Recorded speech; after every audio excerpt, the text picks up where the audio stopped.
What if the age of dinosaurs began again not in the ancient world, but right now, in Africa, a continent already home to some of the most powerful predators alive? Lion, crocodiles, elephants. But this time, something far older would rise, creatures that once ruled the planet for 160 million years. At first, it wouldn't be global chaos, it would be confusion. Satellite images showing movement in places where no large life forms should exist. The Sahara shifting, the Congo breathing, then the first footage appears a shadow the size of a truck moving across the dunes, and everything we thought we knew about extinction disappears. To understand what happens next, we need to remember what dinosaurs really were. Not monsters. Animals specialized, efficient, evolved for every environment on Earth. Predators like Spinosaurus, built for water. Herbivores like Triceratops, made to fight back. Giants like Argentinosaurus, weighing over 70 tons, shaping the land with every step. Now imagine those creatures, not in the past, but among us, released across modern Africa. The Sahara would give birth to the first survivors, once a vast sea, now endless sand. But beneath it lies an ancient graveyard of fossils, the perfect place for rebirth. Large carnivores like Carcharodontosaurus could roam open deserts using heat shimmer as camouflage. In temperatures above 40 degrees, they'd dominate effortlessly. Nothing could stop a predator adapted to even higher heat millions of years ago. And as they move south, the balance of Africa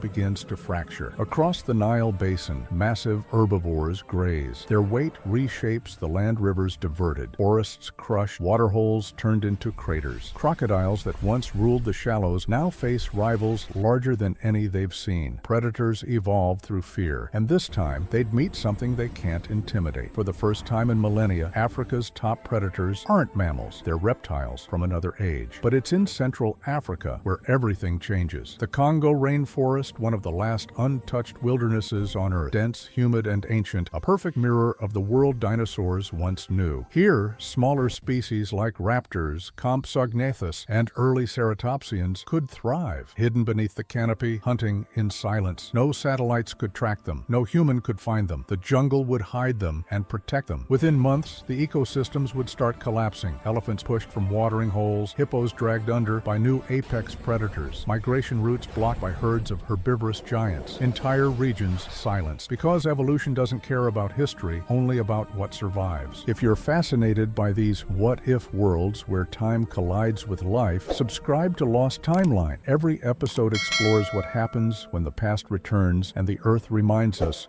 who really rules it. In East Africa, the savannas turn into battlefields. Predators like lions and hyenas vanish almost instantly, their hunting grounds overrun by new giants, ankylosaurs crushing bone, hadrosaurs moving in herds that trample everything beneath them. The balance that took millions of years to evolve unravels in weeks. Humans, once distant observers of wildlife, become prey. Villages evacuate, national parks turn into quarantine zones, and every drone sent to observe never returns. By the third month, the effects reach beyond Africa. Migratory birds vanish, their routes disrupted by massive air dwellers like pteranodons reclaiming the skies. Marine ecosystems collapse as mosasaurs dominate the coasts, cutting through ships and whales with ease. Shipping routes close, trade stops. The world watches, unable to contain the return of creatures that once ruled everything. The global climate starts to shift. Massive plant eaters consume vegetation faster than forests can regrow. Their methane output rivals industrial pollution. Carbon cycles collapse. Rainfall patterns change. In less than a year, the planet begins to feel like it did during the Mesozoic. The rise of dinosaurs brings back the climate that created them. Governments deploy containment programs, massive enclosures, tranquilizers, controlled burns. But these creatures are not contained. They migrate. They adapt. Each one an ecosystem on its own. And Africa, once called the cradle of humanity, becomes the cradle of something far older. Because extinction isn't the end. It's the reset button life has always used. Within a decade, the continents begin to fracture biologically. Europe and Asia fortify their borders, while Africa becomes a world apart, a living reconstruction of deep time. Predators from the past reshape evolution itself. Some species adapt to coexist, others vanish. And scientists finally realize the truth. Earth doesn't belong to the creatures that came last, it belongs to the ones that adapt fastest. So what if dinosaurs returned to Africa today? It wouldn't be a war, it would be a correction. The planet reclaiming its natural order and reminding us that the line between past and present was never real. The fossils stay silent, but the Earth remembers everything.